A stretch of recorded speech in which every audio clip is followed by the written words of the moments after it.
ॲग्रिकॉस अमोल पाटील.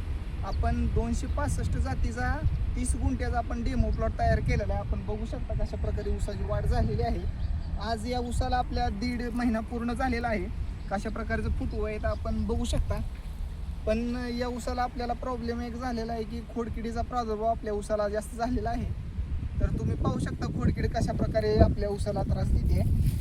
तर ही आळी सुरुवातीला ऊसाची कवळी पाणी खाते आणि त्याच्यानंतर हो काय अशा प्रकारची आळी आहे ती पोंग्यामध्ये जाऊन आतमधून हा पूर्णपणे पोंगा पोखरून टाकते आणि हा पोंगा मरून जातो आणि आपल्या ऊसाचं उत्पादन घटते. तुम्ही पाहू शकता ही तर ऊसाची वाढ कशी झालेली आहे आणि खोडकिडीमुळे ह्या ऊसाची कशी वाढ थांबलेली आहे. जर हे आपल्याला टाळायचं असेल तर आपल्याला आळवणीमध्ये 150 मिली कोराजन 200 लिटर पाणी टाकून आपल्याला त्या पाण्याची आळवणी करायची आहे.